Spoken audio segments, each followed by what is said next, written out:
Okay, this is for the information of everybody. Our research congress will start in a few minutes.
Asa to?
5, 4, 3.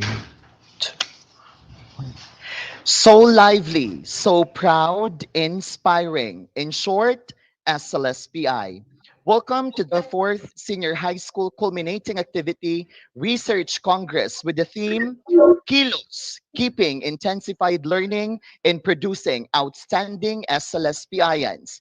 Kilos, SLSPI. To start with, may we request everyone to have a virtual atmosphere of respect and to be in total reverence for our opening prayer to be led by Mr. Matt Rafael Hinito. Let us pray. Our most gracious, kind, and loving Father, Lord, thank you for this day. Thank you for giving us another day, Lord, to gather here, Lord, virtually, Lord, to celebrate the success of St. Lorenzo's School of Philomenoc Incorporated, Lord, specifically the Senior High School Department, in presenting their research congress. Lord, thank you for the guidance, Lord, that you have given us for the safety of everyone, Lord, and for the knowledge, Lord, you have given the researcher, the panelists, and everyone watching this, Lord. Thank you for everything, Lord. We hope, Lord, that we're praying for the confidence to build in us, Lord, and take this challenge of online platform in making this event, and again, a successful one in your name. We humbly ask, Lord, in this time, in the mighty name of Jesus Christ, our Lord and Savior. Amen. Amen. Thank you so much, Matt. Once again, welcome to the fourth Senior High School Culminating Activity Research Congress with the theme Keeping Intensified Learning and Producing Outstanding SLSPIans. This activity aims to exemplify student skills and acquired knowledge through producing relevant researches and, of course, to execute learning despite the pandemic. This is to prove that SLSPIans do not allow the emergence of pandemic to hinder their pursuit to extensive learning through research. This is how kilos works for us. With the right amount and quality of kilos, our learners will never get lost. At this juncture, ladies and gentlemen, allow me to introduce to you our brilliant panelists. Let's start with our first panelist.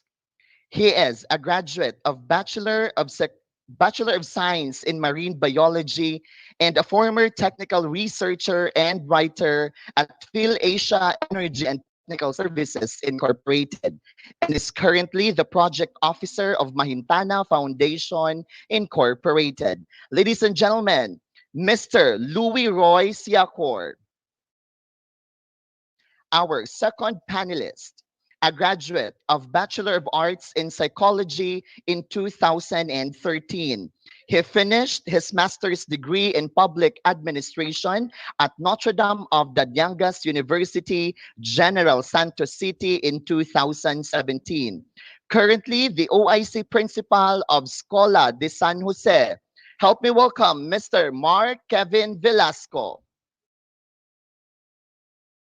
Our third panelist, a graduate of Bachelor of Science in Guidance and Counseling at San Pedro College, Davao City. Currently, the assistant principal of St. Lorenzo School of Polomoloc Incorporated, Mr. Raymond Raste Jaime. Our fourth panelist is a graduate of Bachelor of Secondary Education, major in Religious Education at Notre Dame of the Llangas College, and is a graduate of Bachelor of Secondary Education, major in Social Studies at Mindanao State University, General Santos City.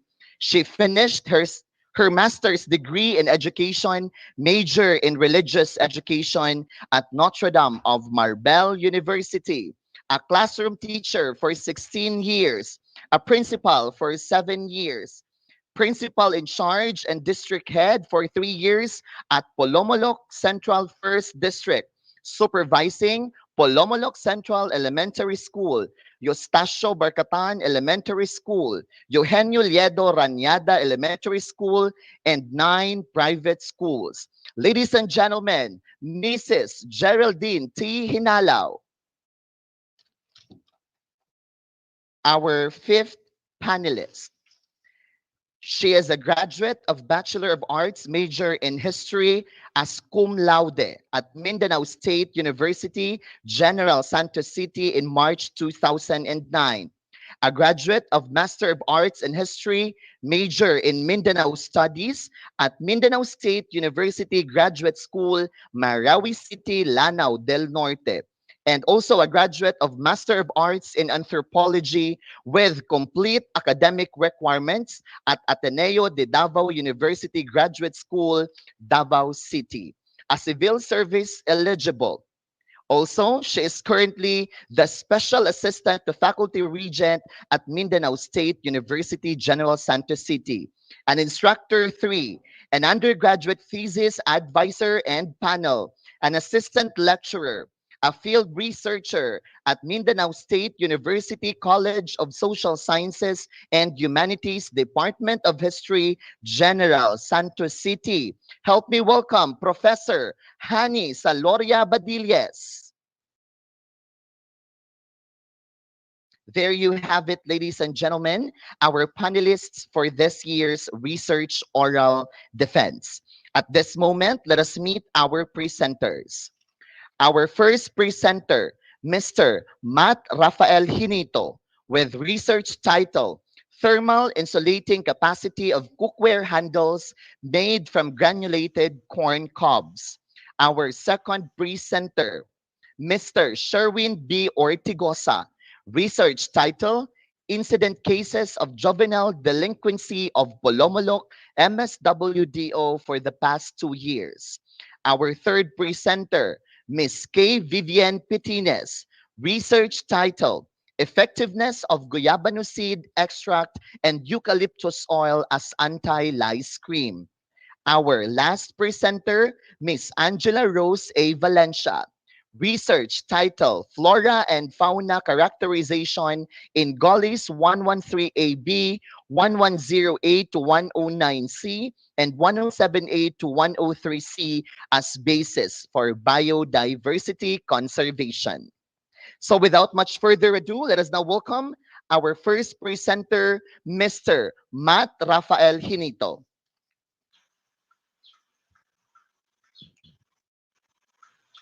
Good morning, everyone. Am I audible enough?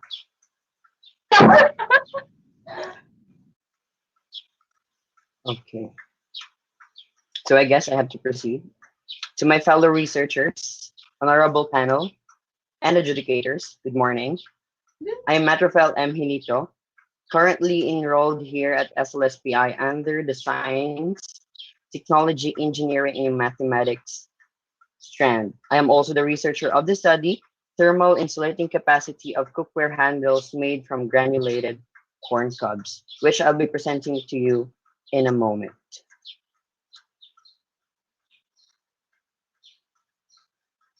So, as an introduction, it is considered that every home is a heart, and it is the kitchen.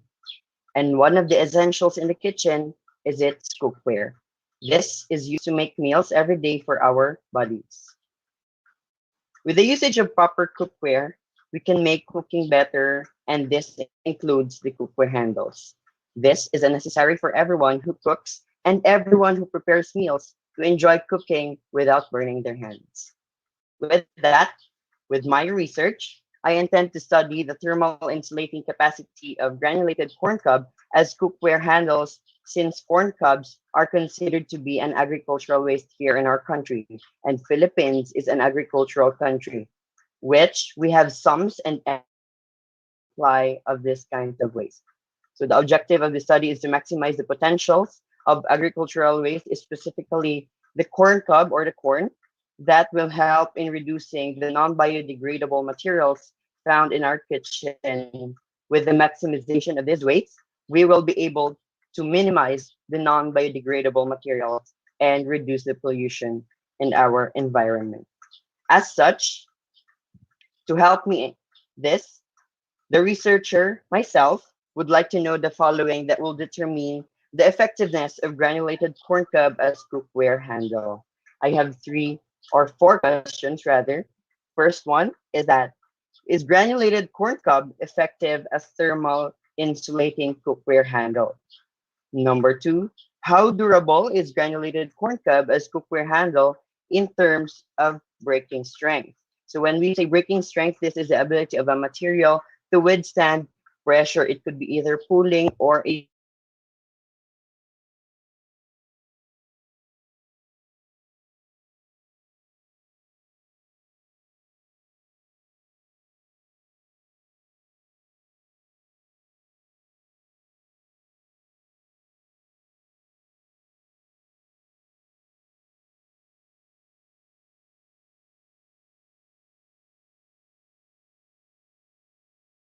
Okay.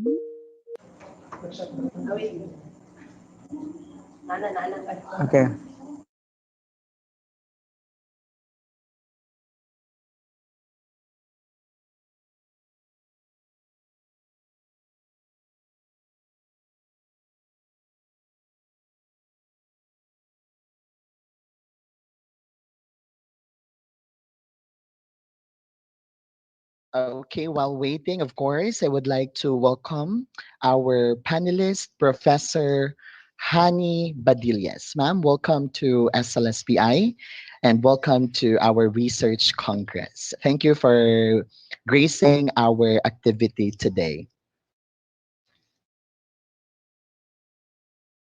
Good morning po. Good morning, everyone.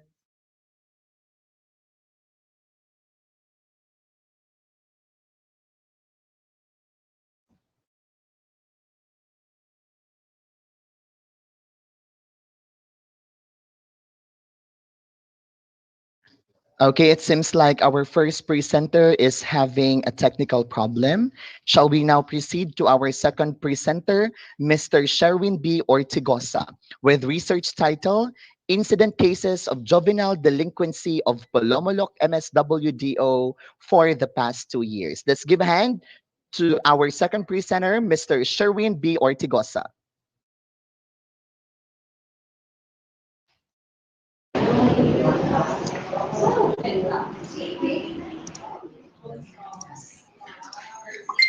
Good morning, everyone. Good morning, panels, teachers, viewers, and to my fellow presenters. Allow me to introduce myself. I am Sherwin Ortigosa, 18 years old, and I am currently enrolled here in St. Lorenzo School of Olomolok Incorporated, taking up accountancy and business management strand. For today, we will going to tackle about the research entitled Incident Cases of Juvenile Delinquency of Polomolok MSWDO for the past 2 years. Juvenile delinquency is very rampant nowadays. Juvenile delinquency refers to antisocial and criminal behavior committed by person under the age of 18. Once person reach adulthood, antisocial and criminal behavior is known as crime. In this way, juvenile delinquency is the child and adolescent version of crime. Growing up and raised by a Christian family, all of us are get educated on how to respect one another, show love, especially to do not commit petty crimes and heinous crimes. Advancing on, this study generally deals with the incident cases of juvenile delinquency of Palomalok MSWDO for the past 2 years. Specifically, it seeks to answer the following questions. First, how many incidents of juvenile delinquency were reported in Palomalok for the last 2 years in terms of A, minor crimes, B, major crimes? Second, what are the juvenile delinquency incidents reported in terms of A, minor crimes, B, major crimes? And lastly, what are the interventions done by MSWDO? Continuing to Chapter 3, the sampling procedure. The sampling procedure used in the study was purposive sampling procedure. The data gathering. The researcher seek recommendation from his teacher in practical research to conduct this study at Palomalok Municipal Social Welfare and Development Office. Moreover, the researcher tapped the assigned social worker for the data gathering. Moving on to Chapter 4, presentation, analysis, and interpretation of the data. Table 1, the total number of incidents reported. Table 1 shows the total incidents reported in Palomalok MSWDO for the past 2 years.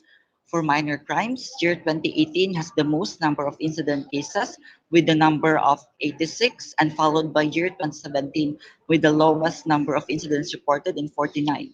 For major crimes, year 2018 with the majority of the incidents reported in the number of 6 and followed by year 2017 with the lowest number of incidents reported of 3. Table 2, MSWDO cases and interventions. Table 2 shows the incidents reported of Palomalok MSWDO for the past 2 years. In the upper left, it shows the interventions done by MSWDO, while in the middle, it shows the cases that have done by juvenile delinquent children. And lastly, in the upper right corner, it shows the purpose of the interventions done by MSWDO. Going forward to chapter 5, summary, conclusions, and recommendations. Summary. Juvenile delinquency cases of Palamalok for the year 2017 and year 2018 is increasing. Juvenile delinquency is very rampant in Palamalok for the past 2 years. A lot of teenagers in Palamalok are got engaged in minor and major crimes. And one of these is stealing, curfew, sniffing volatile substance, stowaway for minor crimes, and rape, drugs, illegal possession of firearms, and theft for major crimes. And that is the commonly crimes that juvenile delinquent children violates. Conclusions. Many teenagers are involved into petty crimes and heinous crimes. I conclude that they got engaged on that situation because of lack of proper parenting guidance from their parents. Some parents don't make a time for their children. Some parents neglect their children. Some parents forgot to check the well-being of their children. So by that reason, even if we keep on reversing the globe, still it's the parents' fault, for I believe that good manners should come first from their houses. Recommendations. Recommendation on this case study research that the local government unit may create programs that assist families and children by providing them information. First, programs that inform parents on responsible parenting, how to raise healthy children, and teach children about the effect of drugs, gangs, sex, and weapons. Second, youth programs designed to fit the personality and skills of different children and may include sports, dancing, music, art, and other activities, and provide youths with the awareness that their action has consequences. And lastly, the Parents Child Interaction Training Program that places parents in children in interactive situations, guide the parents on how best to respond to their child's behavior, whether positive or a negative. The researcher is now open for your questions and recommendations. Okay, thank you so much, Sherwin. I believe that our researcher is now ready for the questions and recommendations. Okay, so let us now start with our panelist, Mr. Mark Kevin Velasco. Sir, Hello, good morning, Sherwin. Yes, good morning, sir. Yes, I think the first question I have for you is, since you are an ABM student, right? Yes. What motivated you to conduct this kind of study? As an ABM student, I got rejected twice about my research title. After I got rejected, I reflected and I asked myself, what's my purpose? Where should I focus on? And after that, the first thing that came into my mind is the children. And then after that, I decided to conduct a study towards the juvenile delinquent children in Polamalok Municipal MSWDO, sir. Okay, more like for me, it would be um, your study would be advantageous for young student. But since you are an ABM student, what do you think is the relevance of your study to business? If you would just reflect on it. Well, I think my study is relevant to the business, You believe? sir. Go on, go on. So my research is again, so my research is relevant to the business because I believe that my research is not just for in our community, but also it can reflect towards the business organizations wherein we can use we can use our voices to the business organization to take a role, to play a role, like for example, to help them to raise to raise awareness, sir. Okay. Thank you, Sherwin. Thank you, sir. Okay, thank you so much, Sir Mark. Any other questions, sir? No, thank you. Okay, thank you, sir. Now let's have Professor Hani Saluria Badillas. Ma'am? Hello, good morning. Hello, Good ma'am. Good morning, morning. Sherwin Artigosa. Good I morning, ma'am. am very interested in your study. Since though my major is history, I'm really into this kind of research related to social issues.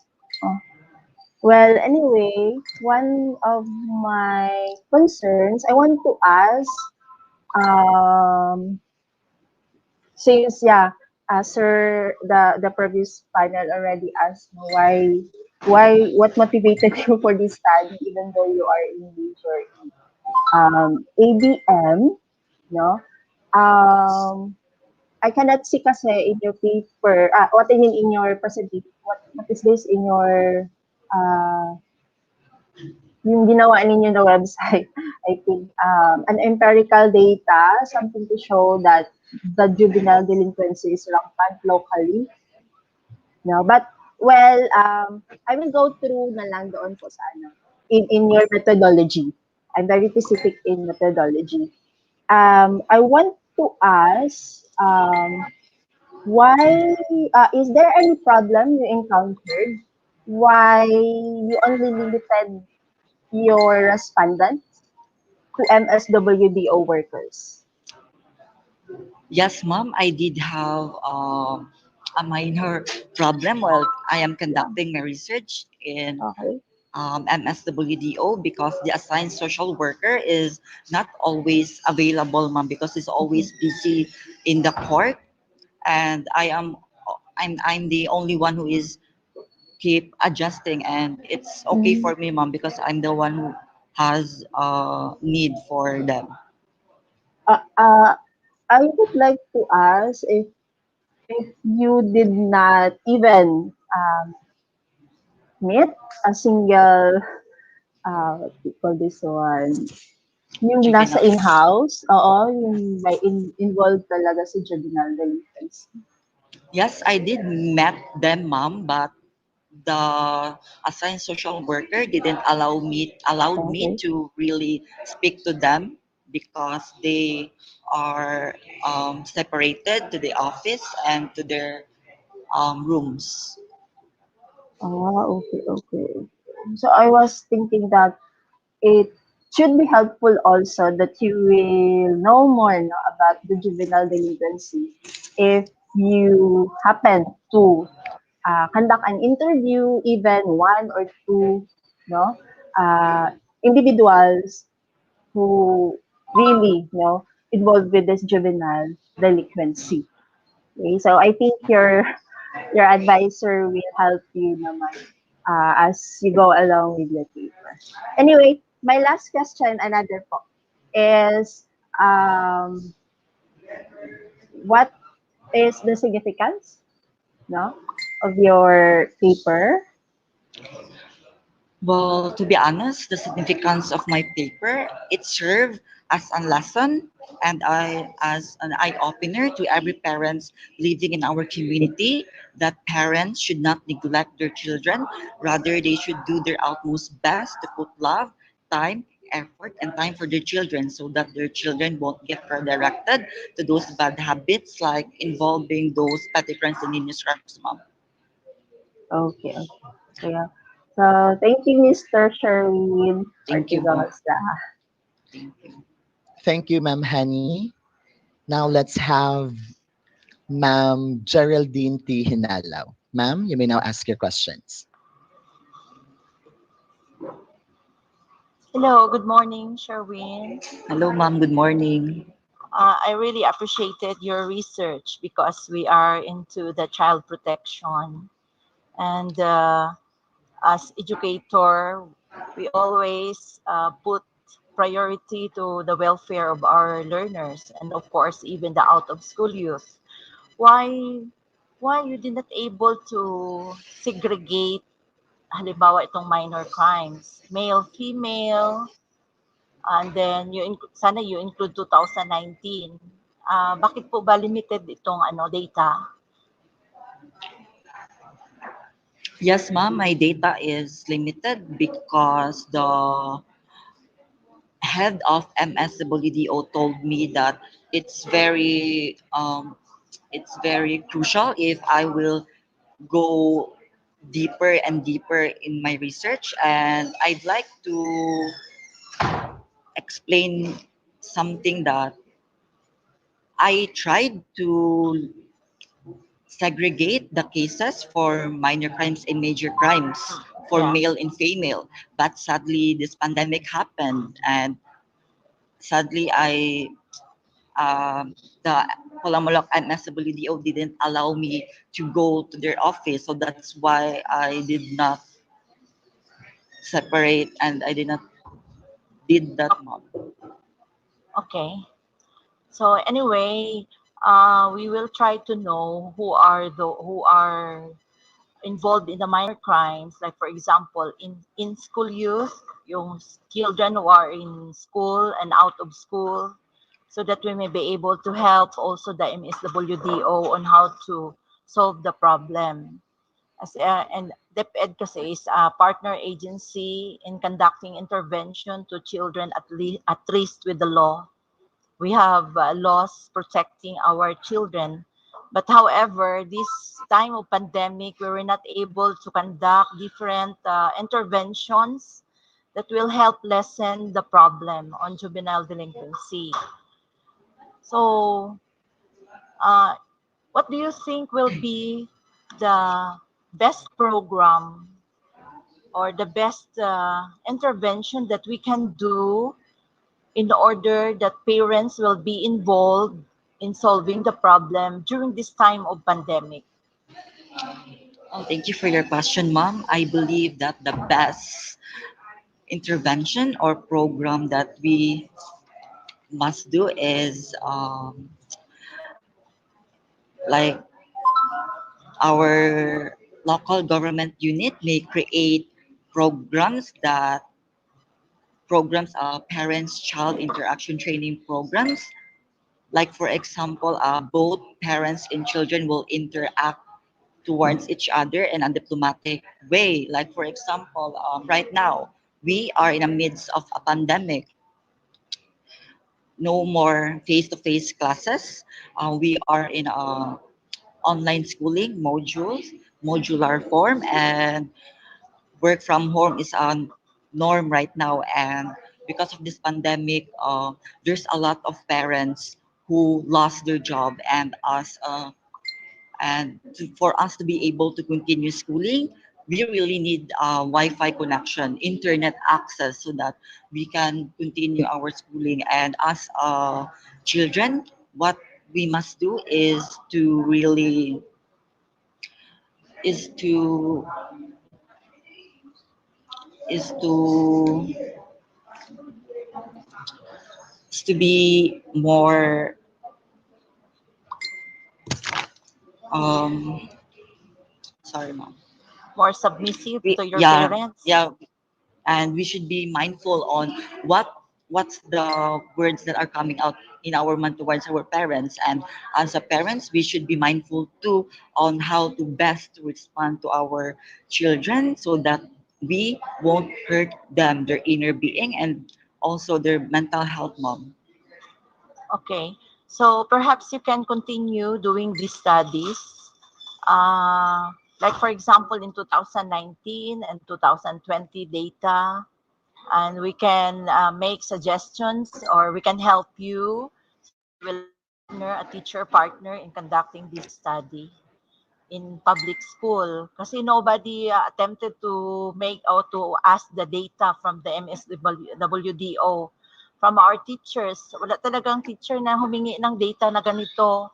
So congratulations for doing this research. I hope that we can help our children who are considered in juvenile delinquency or performing minor crimes, major crimes.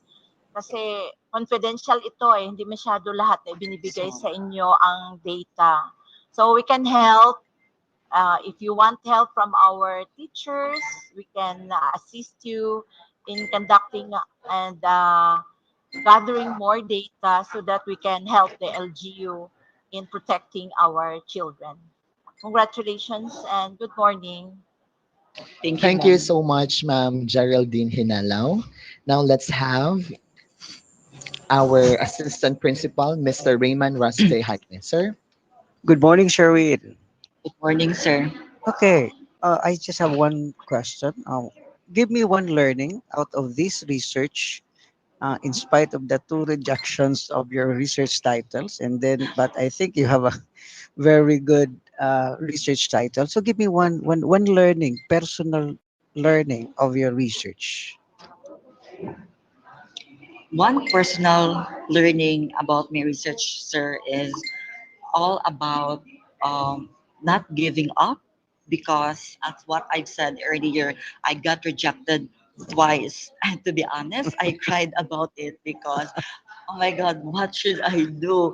My classmates are on the chapter 3, 4, but me is rejected twice. And I keep motivated myself and I reflected and I keep calm and I believe myself that everything happens for a reason. I took the risk and right now I'm luckily the risk finally paid off. Okay, congratulations, Sherwin. Yun lang, Thank nakadaas you, na sir. lahat ng mga Uh, funnel. Thank you, Thank you congratulations. so Thank you, much, sir. Sir Raymond, for the questions. Okay, so I believe that we are done with our second presenter. Let us now go back to our first presenter, Mr. Matt Rafael Hinito. Thank you so much, Sherwin. Thank you, sir. Good morning again. I'm back. So I think I should start again so that I have time, not just a leeway. So again, good morning to my fellow researchers, honorable panel, and educators. Good morning again. I'm Matrafel Aminito, currently enrolled here at SLSPI under the Science, Technology, Engineering, Mathematics strand, and I'm also the researcher of the study Thermal Insulating Capacity of cookware handles made from granulated corn cob, which I'll be presenting to you here. As, as for introduction, it is considered that every home has a heart, and that heart is the kitchen. And one of the essentials in the kitchen is its cookware. This is used to make meals every day to feed our bodies.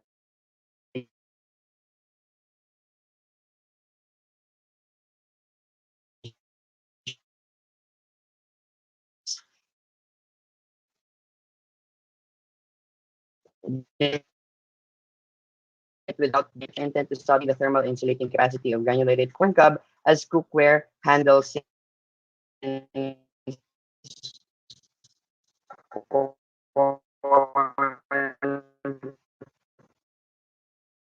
so we have sums and learn. The objective of this study is to maximize the potentials of agricultural waste, with specifically the corn cobs that will help in reducing non-biodegradable materials found in our kitchen.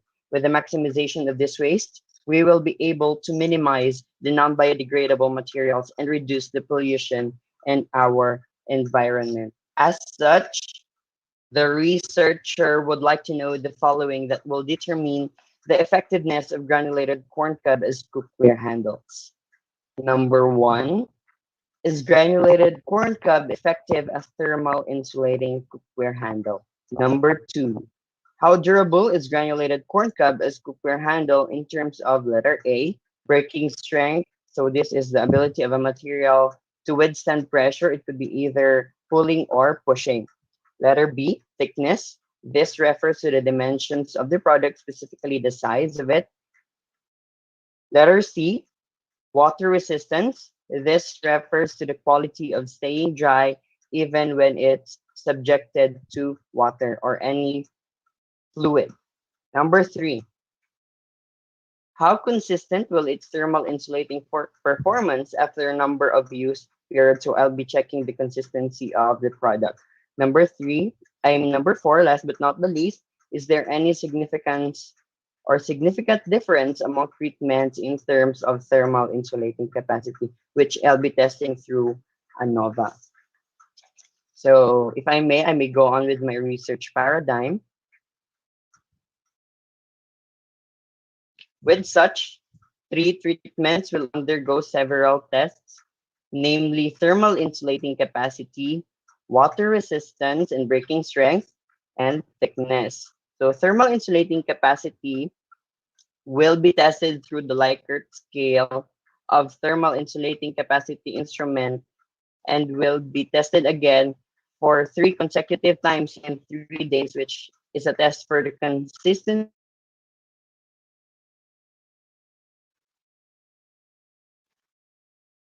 and will produce its result. Water resistance and breaking strength. So the products will undergo testings and will be tested through the Likert scale of water resistance and breaking strength instrument, which also will lead to the results. So whereas thickness, we have the checklist for the thickness, which will also lead to the results. With that, I'll be presenting to you also my treatments. This research is consists of these treatments. Treatment one, we have a ratio of 1:3 granulated corn cob to glue, which I used here is 50 grams of granulated corn cob to 150 grams of glue. We have treatment two with 1:2 ratio of granulated corn cob to glue, which I used in my research is 75 grams of granulated corn cob to 150 grams of glue. Treatment three, 100 grams of granulated corn cob with 150 grams of glue, which is having a 2:3 ratio of granulated corn cob to glue. So in terms of the replicates, I have decided to make three sub-replicates, which varies depending on the thickness, with a thickness that is could be either greater than, less than, and equal to 1.8 centimeters. So next, I have to move with my summary of the findings.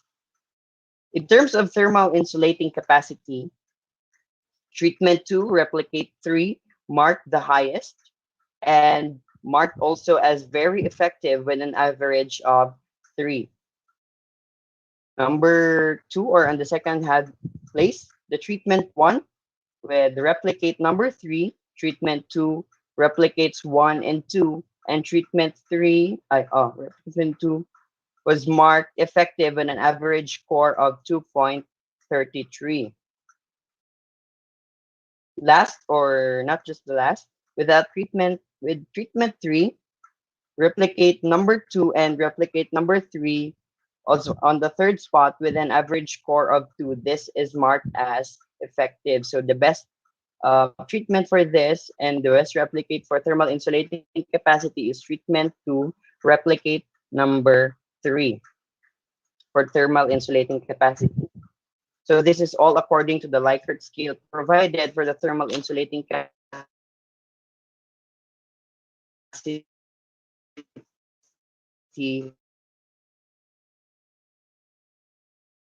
one spot the highest with an average score of 3 and marked as very effective.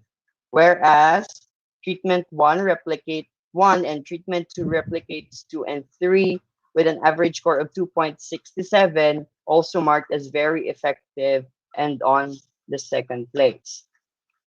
Lastly, the treatment 2 replicates 1 and 2 with an average score of 2.33, marked as also effective. So this is all based on the Likert scale provided for the breaking strength of this instrument. In terms of water resistance, treatment 1, replicate 2, and replicate 3 bought the highest with an average score of 2.67. This was marked as highly functional. Next, we have the treatment 2, including all the replicates of treatment 2 and treatment 3 with replicate number 3 with an average score of 2 marked as functional. For treatment 3, replicate 1 with an average score of 1.67 marked as functional. And for the thickness, the performance of each replicate in all treatment varies in all sizes, which in the size that I have is that I am referring to the thickness of the product having greater than, less than, and equal to 1.8 centimeters. Since the p-value that the study had garnered is greater than 0.05, the null hypothesis was accepted. With that, there is no significant difference among all treatments in terms of their thermal insulating capacity.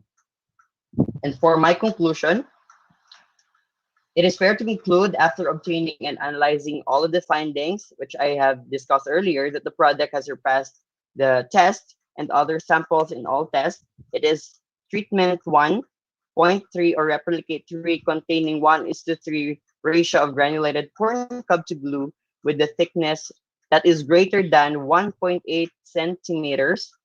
The test for thermal insulating capacity or the ability as well as its consistency may have been dominated also by treatment 2.3, which has a component or ratio of 1:2 corn cob to glue, but treatment 1.3 or replicate 3 will still be acknowledged as a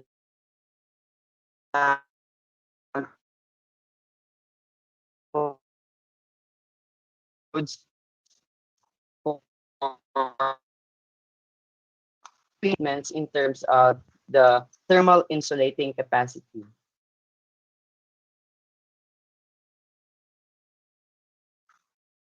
So I think as the researcher myself, I'm now ready to take or receive any questions. If there are any from our panel.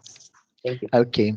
Thank you so much, Matt. Let us start with Mr. Mark Kevin Velasco. Hello, Matt. Good morning, Matt. Ay, Good evening, sir. yes, good Yes, po. morning. This is rather quantitative and objective based study. So I think the significance is very obvious for all of us. Um, Based on your results, effective lahat yung lumabas. So I think my question would go like this. If you are given a chance to present this to the municipality of Pulamulok, would you do it?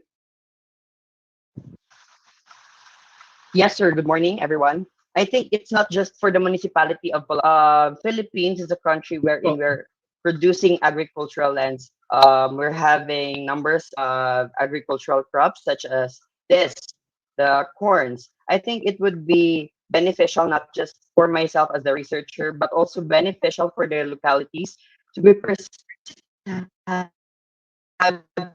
having this job. So, but I think this could be one of the sources of making money for our localities and could be one of the livelihood programs to be implemented in our localities, not just here in Palomulok, but also in the other localities with such some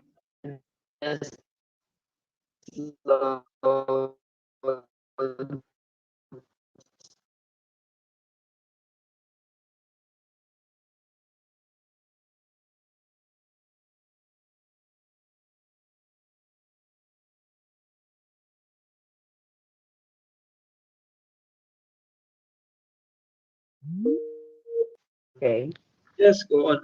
If I may answer, it's money. It's also about talking our environment, the effect of this to the environment. We will be having the reduction of the usage of thermoplastic metals and the non-biodegradable also reduce the.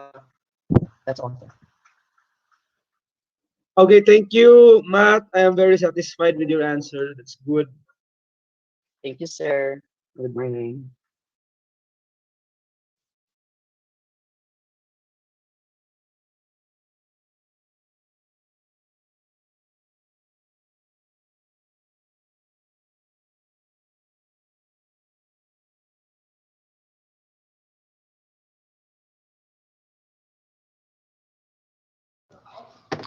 Okay. Thank you so much, Sir Kevin. Now let's proceed to Professor Hani Badillas. Ma'am, your turn. Okay. Good morning. Good Good morning, ma'am. morning. Um, our researcher, no, for today. He has a very brilliant research actually, no. Very interesting also since the research all mainly focus, no, recent innovation. Batang-bata pa pero energetic na masyado yung pag-conceptualize ng research topic, no. Basically, it is very sustainable, no, research on how to conserve energy, no, achieve energy efficiency. So, tugma po sa kanyang, track, no, this time. So anyway, I would just like to ask, I'm very curious kasi, syempre, like me, I also love cooking. I want to ask po, why you use corn cob? Bakit Um, corn I cob? I would have to answer this, ma'am, with such a short story background of myself. Okay, okay. I was born and raised with, I think, most of my family members doing and love cooking, especially my father and my grandmother. And I think there are lots of instances that I was not allowed to cook. It's because that they said, in Mm, I could say in a vernacular form, mm, dili dira kay mapasok ka, mm. dili na gunitan kay Init. mapasok ka. It's Yes. then I became when I realized that also that the resources we have here in our locality, not just the pineapple, but Mm, also giving importance to those, like for example, this corn cob. And I have seen that the the resources that we will be getting from corn cob with that with a large short span of raising this crop up to 3 months, we will be having a sustainable supply of corn cobs, which is not just only here in our localities but also mm. around the world. That the supply of corn cob will be endless and sustainable because of it's a short span of raising this crop, ma'am. Yeah. What if, another question po. What if a company will invest to your, ano, your project, no, to that? How will you convince them that it is very effective? No, knowing that may limitations naman, I think, yung ginamit mong methodology in testing, no, its insulating capacity, its breaking strength, and even water resistance. I think, ma'am, before I would be presenting this to the companies, Mm, I would still further and deeper do the research for this. Specifically, I will apply my recommendations for the other researchers mm, for this research to be improved. And I think if I may convince other companies to use this or invest on this product, it is because I would tell them that we will have a low cost mm, supply since we are in again and again we are in a agricultural yes. country which supplies are very sustainable. That is also a very big factor in investing because of the capital in terms of their money. Second, the effectivity, as what you have said, ma'am. I will Mm, show them, I will tell them the results, and if I may, I can have the demonstration up it to them. And I think if they will be comfortable and will be convinced in having this, they may try also the products that I will have produced and try it themselves and evaluate themselves if it's already or it was, yes, effective. yes, I think it's good po. I think if you will continue doing this research, more mentors will be interested, no, to help you. Kasi meron talagang specific na mga techniques with regards to how to test talaga yung thermal, no, most especially the thermal insulating capacity. Kasi parang merong Pascal law, if I can recall in my high school days, may Pascal law to be specific talaga na yun yung particular na mag-test ng yan, yung insulating capacity po. But anyway, I'm so glad to hear, no, about your research, and congratulations po. Thank you, ma'am. Thank you so much, Ma'am Hani. Let's now proceed to Ma'am Geraldine Hinalaw. Ma'am, you may now ask your questions. Good morning, Rafael. Good morning, ma'am, Madam Congra- Principal. Congratulations. You did a great research, and I know that Thank you, ma'am. other learners or even teachers can replicate this research. However, if given a chance that we will have congress all throughout Pulumulok with the senior high school, I think you can be a model of this research, innovative research.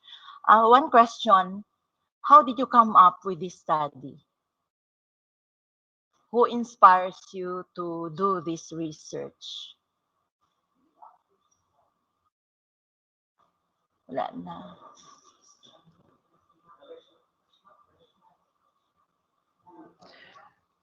Okay. Before anything else, it seems like Matt is again having a technical problem. Now, at this juncture, let me just remind our panelists that Sir Jaime already sent you the link for the evaluation of each of our presenter this morning. So you may um, have your evaluation based on their performance today. Thank you. Matt, Good morning. Yes, sir. go. You may now answer the question of Ma'am Geraldine. Sir, may I, ano, sir, repeat? Ma'am, may Uh, I repeat the okay. because I was How did you come up with this study, and who are the people who inspire you to conduct this research? as what I've said with Ma'am Hani a while ago, ma'am, that I was born and raised with a family which we often cook. So as my father and my grandmothers. With that, I receiving such things as what I've said earlier, dili magpalapit kay mapaso, dili magunit-gunit kay mapaso. And with that, ma'am, as I grow old, I realize that it is also essential for the one who prepares meals to be protected from being getting burned, especially specifically the ones who cook, ma'am, and do the cooking. It's also essential because when there are things that, for example, instances that there are kids who accidentally get into the kitchen and hold and touch something that is hot, they would be getting burned, or so I say, they will be having such burns in their hands and they will be affected. And I think, ma'am, this would help me, not just a researcher, but also for those who want to cook, to have this. And I think, ma'am, that there are things that we should consider also in doing this, as what I've also considered. One is the resources that we have, the sustainability of the product, the corn cobs, as what I've said. It is very endless having supply with a short span of growing the crop for 3 months and having it endless supply because we are in an agricultural country. And one of the benefits also of this is not just for those who wanted to reproduce and get into recycling, but also for those localities who might adopt this research to have a livelihood program in their localities, also to give jobs for those who are not in the, I mean, for those who are in an employed state right now. Thank you, ma'am. Okay, congratulations. Thank you. Thank you, Thank you ma'am. so much, Ma'am Geraldine. Now let's move on to Mr. Raymond Rusty Jaime. Sir? Good morning, Matt. Good Okay, morning, sir. I guess you already have your own business name. And would it be possible for you if you could make, or if you could include this as experimental product for your business? Would it be possible? For me, sir, before I would include it to my business, I guess I should have to um be mentored by someone, as what Ma'am Hani said. Get my recommendations done and improve my research before putting up into business. It's because it would secure the effectiveness, it would secure the quality, and it would secure the efficiency of the product for also the users, because it would not just affect me as the researcher, it would also affect localities who promoted it without having that deeper recommendations and deeper studies for it, sir. Yes. And but I guess, sir, it would be added to my business if I may, sir. Yes, I would suggest contact DTI for the micro small business enterprises for this. I've been listening to DZRH and they're offering part of for research. Okay, so I guess as a student, what are your learnings about this research? Subjectively, sir, I would answer it before objective learnings. Subjectively, since it's pandemic, it had gained me the patience, it had gained me the motivation, the dedication, and being resourceful as what SLSPI taught me to be. Being resourceful because it's pandemic, it's lockdown, and getting quarantined is not that easy. I have to compromise with the resources that I have, getting compromised with the things that I have and test the things that I have. That's why I think if I may share it, I wasn't able to go to machine shops with hydraulic press for me to test my product. With that, I was able to come up with an idea together with my validator that I will be having an alternative test weights, which I had did using cement and only doing it with um, cement and sand, then getting it dry. Then I was able to test my products as not just the same, not just precise, but I think it's could be accurate than the hydraulic press. It's because I have weighted the the test weights that I have, weighted it the same as equal is at each other, and I think that is the one thing that taught me to be resourceful, being patient, getting motivated to the things that I have. It's not just it's because it's pandemic I can't be done it, even though it's a discrepancy for me to do my research. But I think being taught to be an SLSP and of getting resourceful, it would be La- one of the factors that I would Murag affect. wala pa nabutang ni Sir Win. Objectively, Okay. sir. Okay, sure. Okay, you can continue. Objectively, sir, this helped me to gain knowledge more about sustainable energy, such as doing this research with research of thermal insulating capacity of corn cob as cookware handle. It gave me the knowledge that it could be one of the possible things that would help localities to build livelihood programs. It could also help others to make use of the money from granulated corn hubs or corn cobs, should I say. And I think it could be one of the factors that our country needs since we are out of very polluted and very crowded people of having such non-biodegradable materials in our environment. The usage of it, sir. Thank you. Hey, congratulations. Thank you. Okay, Thank you, thank you sir. so much, Matt Rafael Hinito, and congratulations. Now let's proceed to our third presenter. We have Miss K. Vivian Petines with research title Effectiveness of Guayabano Seed Extract and Eucalyptus Oil as Anti-Lice Serum. Okay,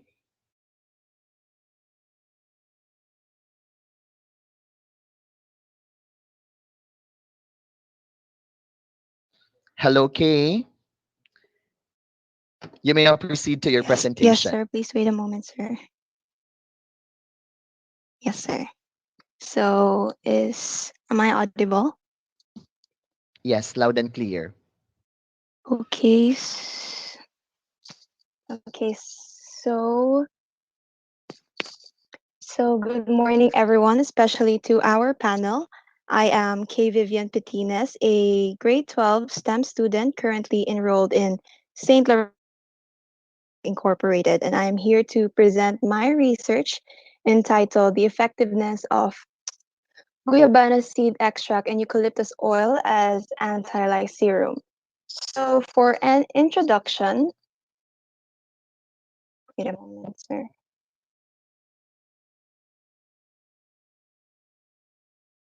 So, for an introduction, head lice infestation is a serious problem among Filipino households. Victims usually experience itching that causes scalp and hair damage as well as social discomfort. Commercial treatments for this problem have been manufactured, but Filipinos still lack access to commercial healthcare. Safer alternative treatments are also preferred. Now, guayabano contains seeds that is usually discarded as it is inedible and toxic.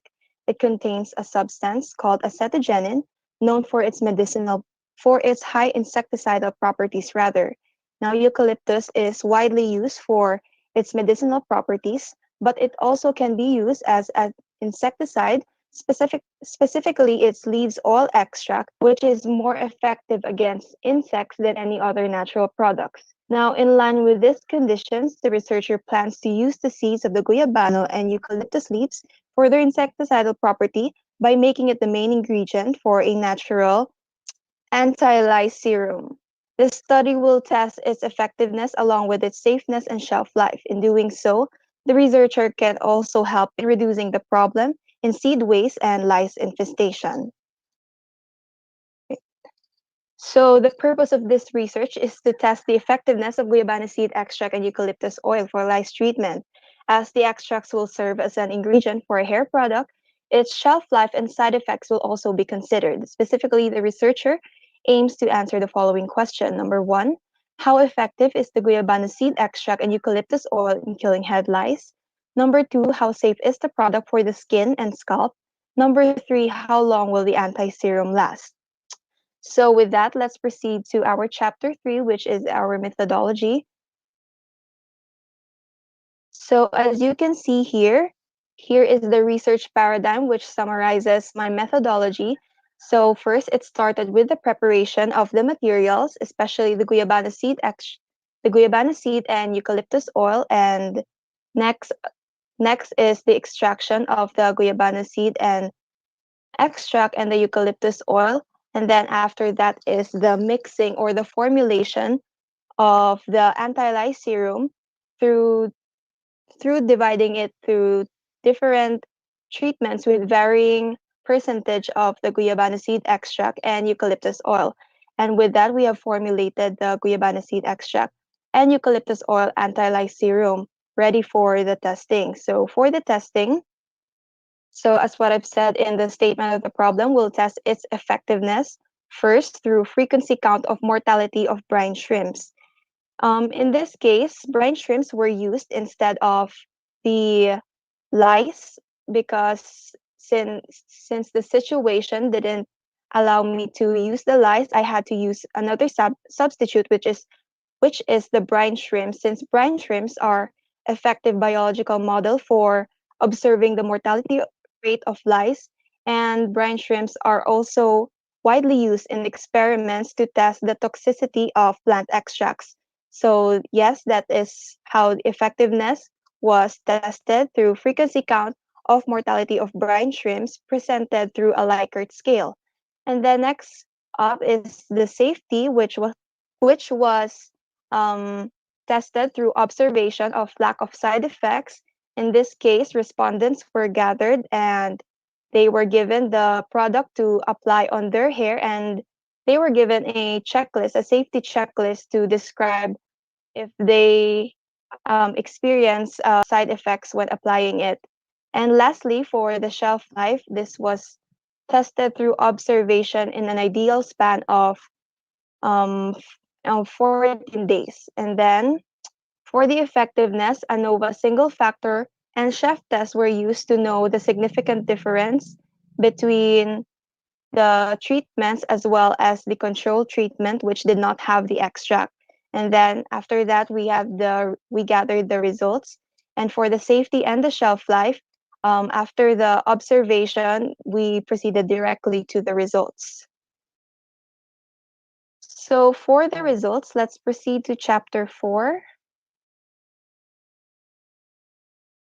So for the results of the effectiveness of the treatments through frequency count of mortality of brine shrimps and presented with Likert scale, as you can see on the table, it shows that treatment 3 was very effective in terms of killing head lice. Treatment 1 was also effective, while treatment 2 was moderately effective compared to treatment 1 and 3. Treatment 0 was only slightly effective in terms of killing head lice. And for the data analysis for effectiveness using ANOVA single factor, it was revealed that the treatments at that there is sig- significant difference between the treatments, and with the chef test, it was confirmed that treatments 1, 2, and 3 were significantly different from treatment 0 or the control treatment. And now for the results for the safeness of treatments tested through application and observation of its effect on skin. From the data collected from the respondents, only treatment 1 had side effects. One respondent noted that she experienced headache when the treatment was applied on her hair and scalp. However, no side effects on the skin were noted. And lastly, for the results of shelf life of treatments based on observation, based on the table, all treatments lasted for more than the ideal span of 14 days. No changes based on discoloration, formation of bubbles, and growth of molds were seen during its observation period. And for the summary, conclusion, and recommendation, for the summary, so number one, both guayabana seed extract and eucalyptus oil are effective in terms of killing head lice. Treatment 3, having 15% of the guayabano seed extract and 35% of the eucalyptus oil was the most effective. Treatment 1, having 35% of the guayabano seed extract and 15% of the eucalyptus oil was also effective.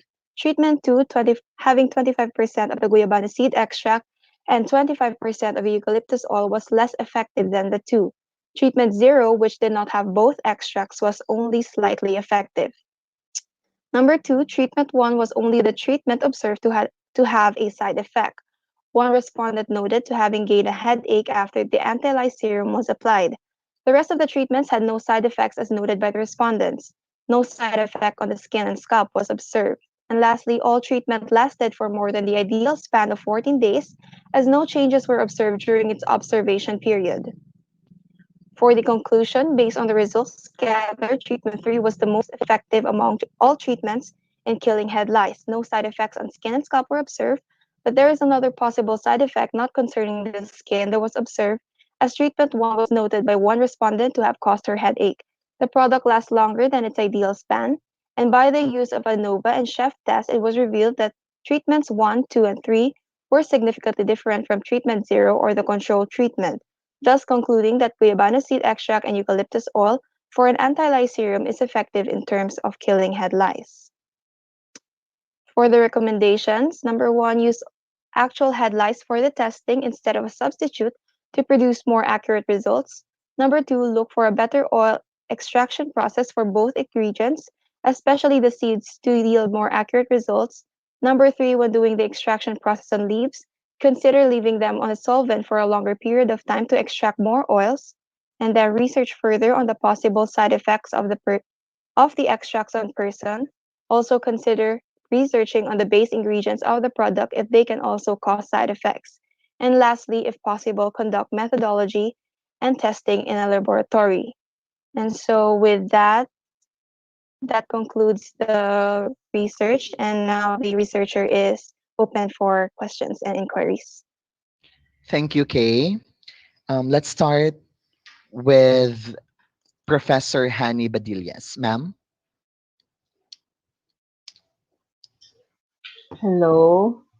Hello, good morning, Hello, Miss ma'am. Kay. Ayan, paras Good tayo, morning, girls. ma'am. And I think, I know, if kung tama lang, assuming ako, why you did your research. Now, may I know what motivated you to do this kind of research po?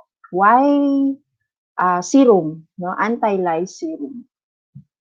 Well, actually, my research was very influenced by my own neighborhood, since Mhm. in my neighborhood there is an abundance of guyabano trees, and Okay. just in front of our house there is a guyabano tree. So I thought, why not use it for research? And then also in my neighborhood, there are a lot of kids, and Okay. from my experience i during my childhood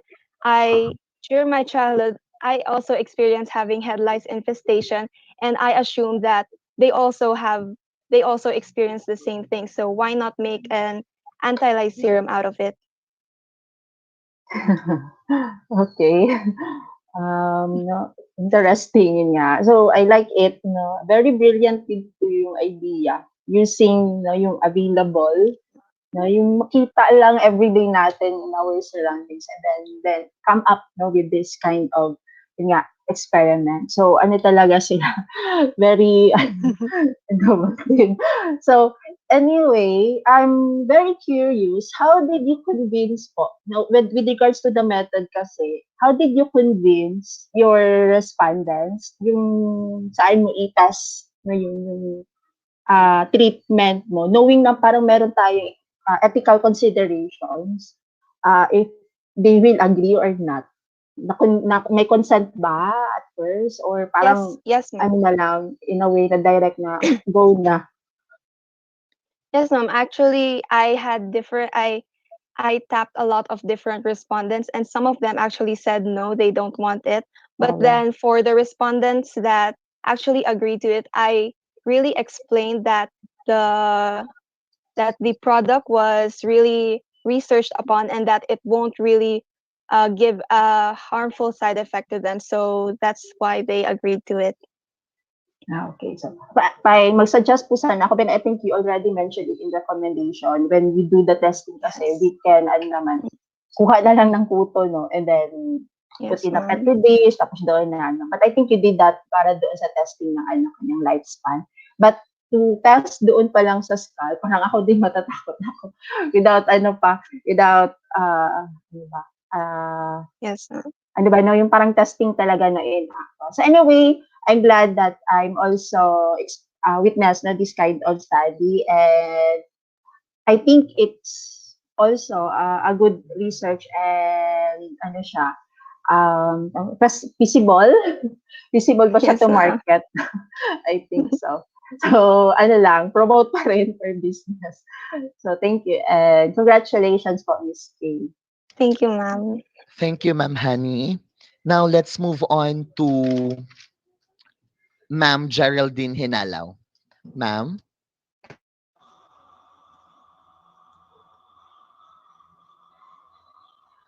Good morning. Good morning, Good Kay. morning, ma'am. Hello, good morning. Congratulations. You know, your research is Thank you. very helpful to our young kids especially in the Yes, public ma'am. school, because there are many kids who had head lice.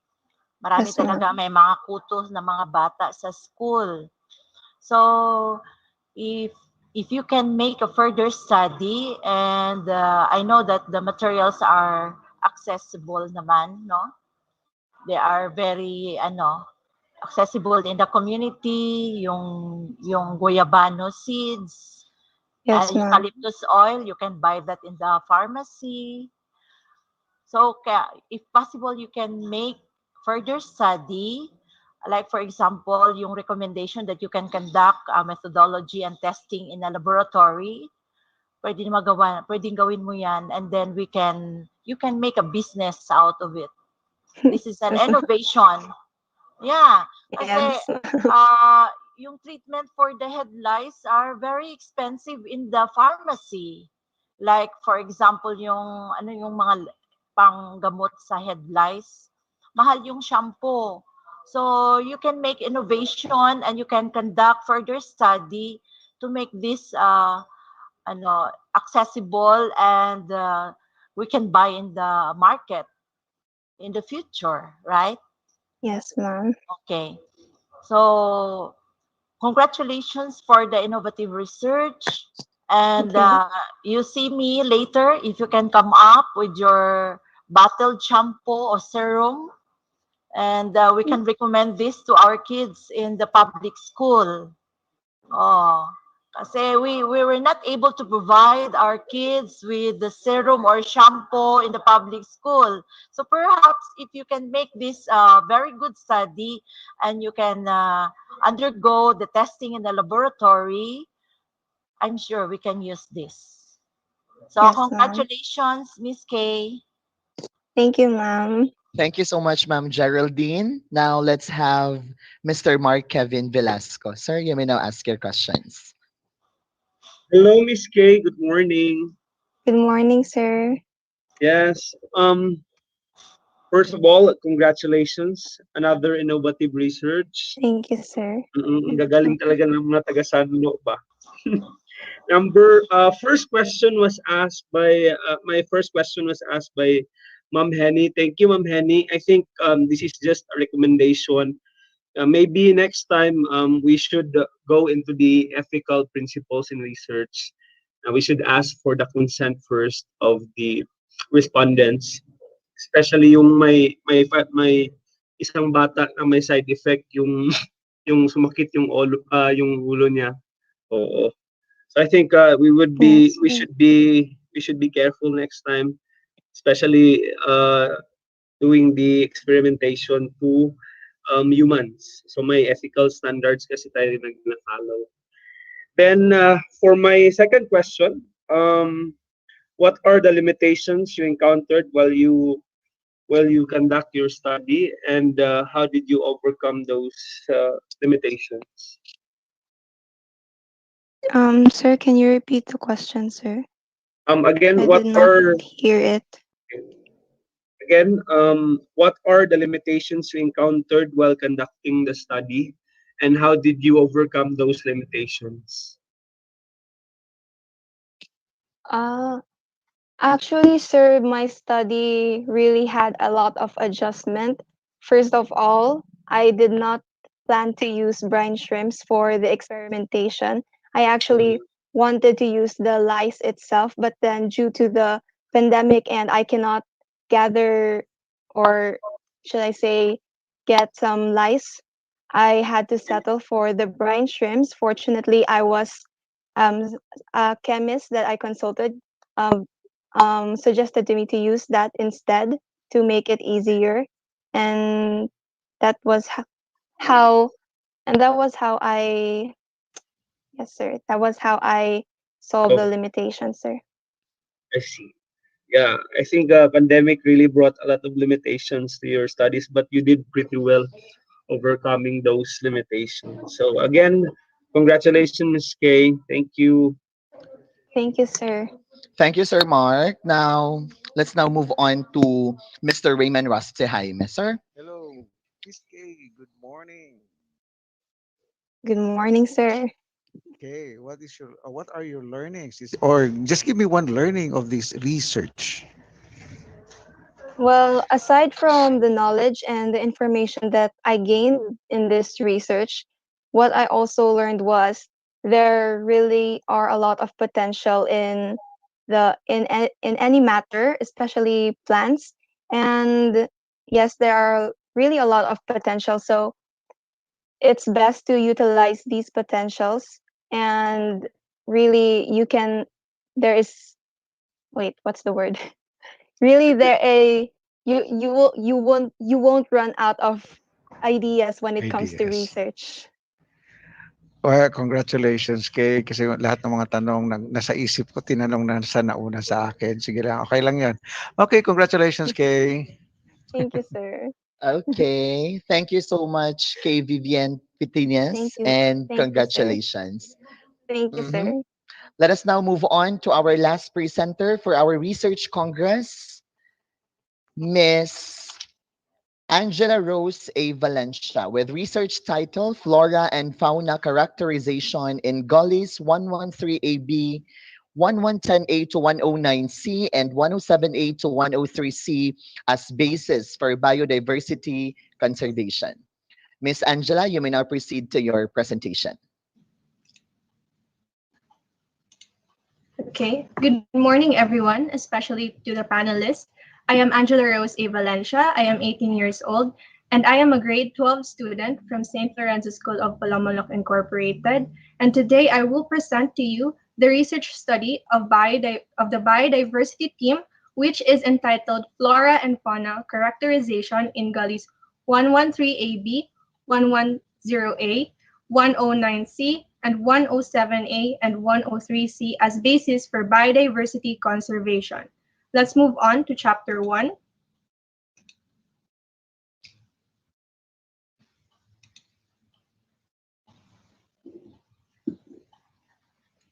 Wait lang po. We're having problem. So in Chapter 1, the problem and its setting, the introduction, biodiversity is a very important issue in the context of the analysis of ecology, sustainable development, and the protection of the natural environment, including, above all, the natural sites of biologically deposited ecosystems. This research focuses primarily on the characterization of flora and fauna in gullies 113AB, 110A to 109C, and 107A to 103C as a basis for biodiversity conservation. In soil formation and its conservation, biodiversity plays an important role. In the current situation, due to gully erosions, Palomoloc, South Cotabato had a crisis that caused a lot of damage in the municipality, from dams to plants and animals. As this problem is still not resolved at present, Mahintana Foundation Incorporated will allow the conservation of biodiversity through a thorough evaluation in line with the inventory of the classifications of each life of vegetation and animal characterization. The data collected help determine how to address the gully erosion issue affecting the conservation of biodiversity. Let's proceed to the statement of the problem. Specifically, this study answered the following questions. What are the common flora and fauna that are found along the gullies? What are the factors affecting vegetation distribution? And lastly, what are the possible strategies for the rehabilitation of degraded gully areas? Moving forward in Chapter 3, for the methodology, as for our location, these are the maps as to where we conducted our research study. The researchers characterized the flora and fauna found and present in the gully, composing the biodiversity conservation along it by using tables. The researchers also uses diagrams to identify the factors that affect the vegetation distribution. For this study, the researchers used a transect walk method to record and study the current flora and fauna thriving along the gullies. Now let's proceed to Chapter 4, where I will present the presentation, analysis, and interpretation of data. In Table 5, we can see the list of flora found and present in the said gullies. The result shows that there are more plants at gully 113AB and 107A to 103C and fewer plants at gully 110A to 109C. Proceeding to Table 6, for the categories of flora found in the gullies 113A, 109C, and 110A, and 103C, we can see the list of flora found and present in the said gullies. The result shows that trees are dominant, followed by shrubs, grass, herbs, and there are few vines, root crops, herbaceous legume plant, and fern. In Table 7, we can see the list of fauna found and present in the said gullies. The data shows that there are 0 to few faunas found at gully 107A to 103C, and faunas are mostly found at gullies 113A, 110A, and 209C. Insects, however, are more sighted at the gullies than birds. Now let's proceed to the factors that affect the vegetation distribution. The growth of vegetation depends primarily on the factors that affect vegetation distribution: climate, soil type, human activity, and animals. In the past gullies, the researchers have observed that these 4 factors have greatly affected the vegetation distribution that they had gullied. Climate factors include temperature, rainfall, insolation, and winds. The climate in the Philippines is tropical. The country experiences both wet and dry season. Most of the plants thrive in tropical climate. The most critical of these factors are temperature and rainfall, and a proper balance must be maintained between the two plants to grow well. Soil factors are also relevant. In gully, the researchers have observed that most of the soils are loamy and sandy. The actual thing about rainfall that matters to plants is not the amount that has fallen, but the quantity that remains in the soil to become available to plant roots. A soil that retains water supports denser vegetation than one does not. Human activities are also one of the factors that affect vegetation distribution. Human activities can drive both species range contractions and expansions. Human activities that can help our vegetation distribution are tree planting. Throwing garbage is one of the factors under human activities that can greatly affect the vegetation distribution. And lastly, animals. In the gully, the researchers have observed many insects and birds. Insects can perform vital functions in the environment. More than 75% of crops and an equal amount of flowering plants rely on animals to distribute pollen. Bees, butterflies, moths, and even beetles and flies pollinate plants. Throughout the world, birds are essential seed dispersers. They assist germination when they eat fruit by removing the pulp and scratching the seed coat. So for our project proposal, the project that the researchers come up, which is entitled Biodiversity, that focuses on the influence of natural phenomena that led to the gully to spread wildly and erode the soil. Minimizing surface runoff is essential in gully control. The main purpose of this project is to lessen the soil erosion on the gullies by implementing alternative natural fiber geotextiles. By achieving the proposed date, we can prevent and help to control the gullies. Since synthetic geotextiles is highly expensive, the researchers come up with the idea of using alternative natural fiber. As geotextile, as the research of Oliver Sellis, the viability of pineapple leaves as an alternative natural fiber geotextiles. Since the world is still facing a pandemic now, the researchers decided to postpone this project until further notice. The project proponents are the researchers in collaboration with Mahintana Foundation with Mr. Raymond Rusty S. Jaime.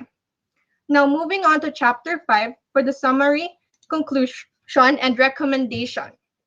As for the summary, this research was conducted to classify the flora and fauna present in the identified gullies. Factors affecting the conservation and distribution of the biodiversity and vegetation have also been studied, as well as possible strategies for the restoration of degraded gully areas. The study's qualitative method was used and the transect walk was used to collect flora and fauna data.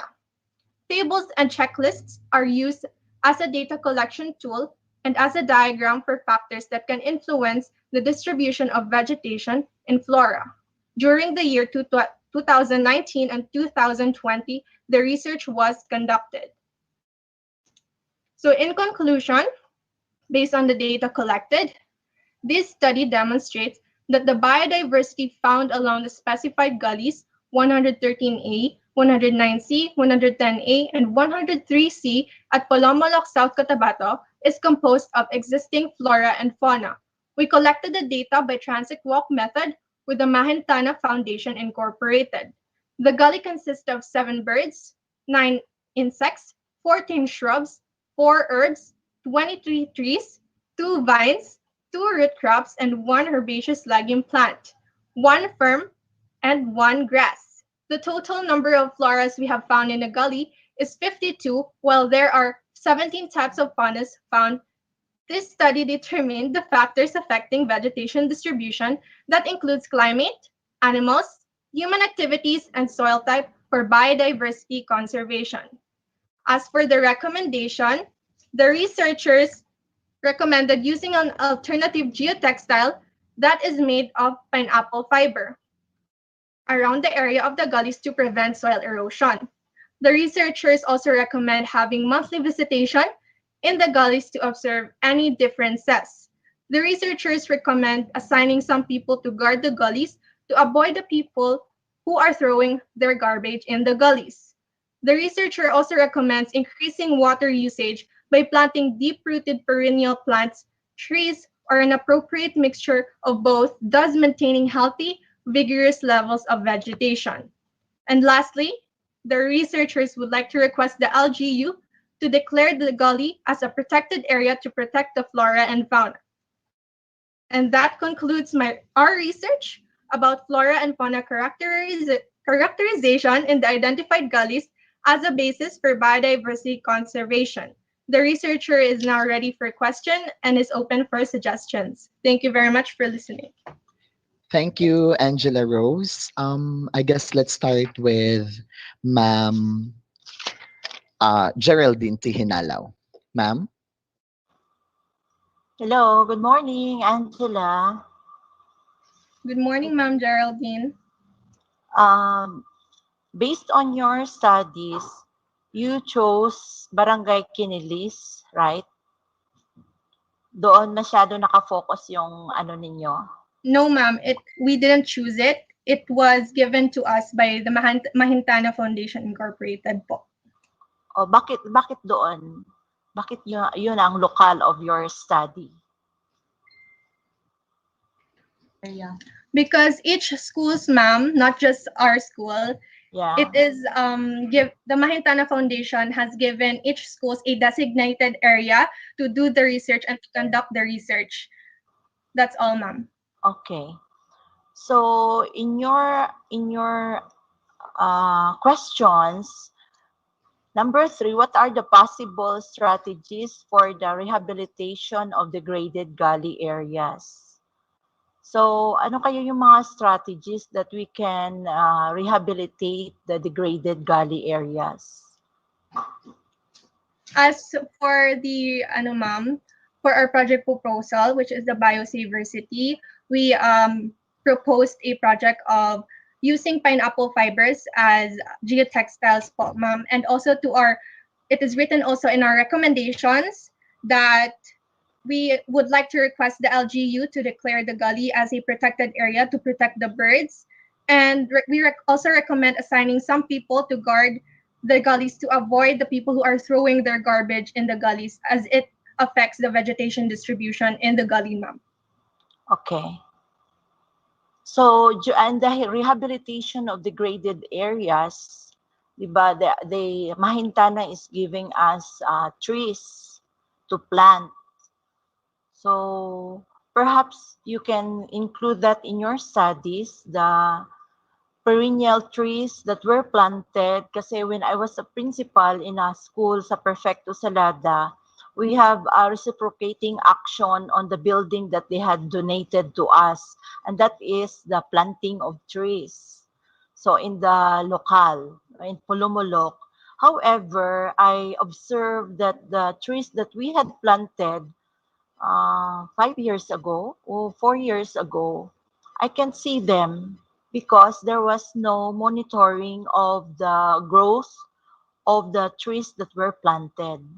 So, siguro, because it is in your strategy that to rehabilitate the degraded gully areas and trees were planted beside the gully areas, no?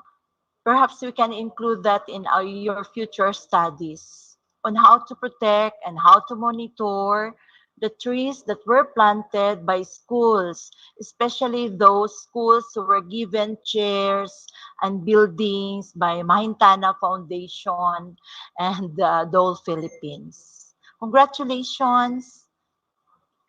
Good Yes, luck. thank you very much, ma'am. Thank you, Ma'am Geraldine. Now let's have Mr. Mark Kevin Velasco. Sir? Hello, Miss Angela. Good morning. Good morning, sir. Um, Congratulations once again for a very um, interesting study. Yes, My sir. question for you goes like this. Um, what do you think is the significance of your study to the government, especially in the municipality of Pulomolo? I think the significance of my study to the government and to the community, sir, is that this project will help to.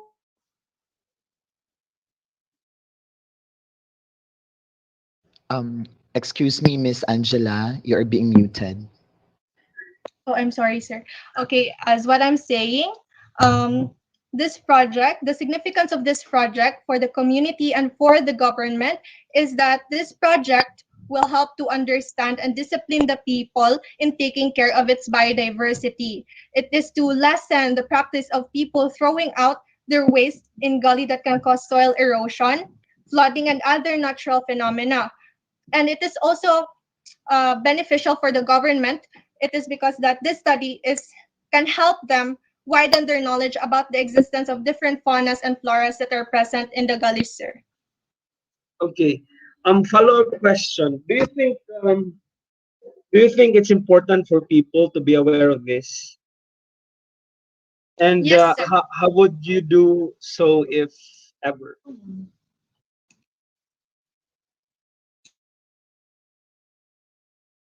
Because people are throwing garbages around the area, and I think it is very not usually the wait All right, it's okay. as what I'm saying, sir, that this project is very beneficial because people will know the effects of throwing garbages, because throwing garbages can cause soil erosion, flooding, and other natural phenomena. And my contribution to this to conserving the biodiversity is to go to social media and spread awareness, sir. I see.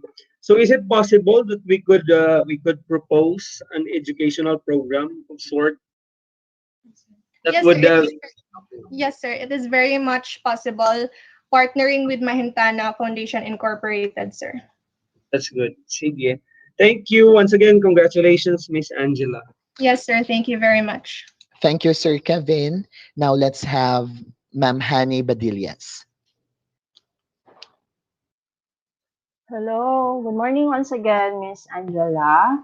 Good morning, ma'am. Okay, anyway, no, this research po is very talaga siya, timely since we are also aware no of our mga particular na mga what do you call that, mga like yan dyan na area na leading sa Mount Batutung, we really need talaga to protect no, particularly environment at saka need po talaga na monitoring. But anyway, I'm so glad also that this group, I think she's not only one, marami po sila sa grupo. They did really a good effort to have a collaborative research with Mahintana Foundation. I will just focus more on about your project proposal. Now, I'm very interested to that. Why um, can you tell me more about about that geotextile, no? Geotextile, no, ninyo na project made from pineapple fiber. How is it, useful? Since geotextiles are essential tools that have proven to solve a variety of civil engineers, superior properties are key factors driving the growth of geotextiles industry, including filtration, separation, safety, stabilization, and drainage. So other factors that increase market growth also for geotextiles are multiple versatilities, dynamic thickness, and permeability, and cost effective in terms of fabric and labor. So compared to woven geotextiles, ma'am, the benefits of non-woven geotextiles are excellent filtration and separation of drainage properties, but it is more costly than woven. So my team have come up with an alternative since synthetic geotextile is highly expensive. The researchers have come up with the idea of using alternative natural fiber as geotextile po. Okay. So I think it will be parang similar siya doon sa mga first, sa previous na two presenters in which they even craft po ng something related sa business. No, they can even promote it din nga sa market. How is it very relevant po yung product na available nga within the municipality of Polomolo? And in which this one can be one of the highlights na need na i-promote and need to, yes, we need also to recommend it to the LGU if maybe they can support it, no, baka pwedeng they will promote it, no, not only in the local level but even in international. And I will also commend po, I like it po kasi in doing the research, one of the important din na skills that the researcher will develop po, they did a narrative. I saw it doon sa inyong website in which you really had your narrative account. No? So, it's a good practice po actually in a research that we need to take note na important journey, experience na yung journey in which you can also make reflections actually. Make reflections actually doon po sa mga nga actual mo na journal account. No? So parang ano siya ethnographic, no? Personal yun nga, personal account. So I think it's I have no more other comments. Yun lang po, I made focus doon sa inyong ano po, project the proposal. So, anyway, congratulations to Miss Angel and to her group. And that's all po. Thank you. Thank you, ma'am. Thank you so much. Thank you, Ma'am Honey. Now let's move on to Mr. Raymond Raste Jaime. Good morning, Angela Rose Good, Valencia. good morning, sir. I'm Ah, okay. I would like to commend your research. However, before I will ask the question, may tanong po si Sir Lowy ngayon sa iyo. Okay, kasi nag-access lang siya sa YouTube. I think naapa siya sa area kasi what do you call that? Documentation pa sila sa Dolfield projects. Okay? The question is, how would you encourage other students or the academe itself to take part in wildlife or biodiversity protection and conservation in our locality? Okay, how would you encourage other students or the schools to take part in wildlife biodiversity protection and conservation in locality? As what I've said, sir, I am going to use my social media to produce awareness to the students. And as a student myself, while doing this research, I have known that biodiversity conservation is greatly important in our environment. And I think if I spread awareness to those students, I can also help them um, know the importance of biodiversity conservation, sir. Yeah. Okay. Ang tanong ko, anong learning mo ngayon dito sa research mo? You have undergone this research. What are your learnings? So my learnings in this research, sir, since our research is not composed of one man only, the significance of teamwork. The significance of teamwork is also what I have learned while doing this research. We need to make use of our manpower because the area is so large that it is impossible to conduct the research with only one person. I have also learned that the importance of conserving biodiversity because without biodiversity, food, medications, industry, habitats, and ecosystem will falter. That is all, sir. Okay. So in parting words, what will you uh, can you give a message to all students who are listening right now in YouTube about biodiversity? Okay. To all the students that are watching, I hope you have more effort to know more about our environment, to know more about biodiversity conservation. Because while doing this research, it is really an eye opener for me. And I am so thankful that the Mahintana Foundation Incorporated and Sir Jaime and Ma'am Christine Sinfuego picked me as one of their teams, sir. And I highly encourage the people or the students that are watching this because it is a fun journey with knowledge that can instill in your mind, sir. That is all. O- Okay, congratulations. Learning is fun. Okay, so let's journey together in this educational world. Okay, thank you, Miss. Thank you, sir. Thank you very much. Okay, thank you so much, Angela, and congratulations. So, ladies and gentlemen, that concludes our research congress in line with the celebration of the fourth senior high school culminating activity. So, on behalf of the SLSPI family, specifically the senior high school department, I would like to extend my gratitude to our panelists and, of course, to all of you who are watching our live streaming today.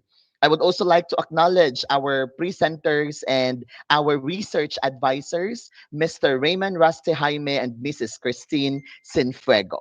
I am Jason Gales Sogalde, and I am very honored to be your facilitator today. Stay lively, stay protected in God's love. In short, SLSPI. Thank you and goodbye.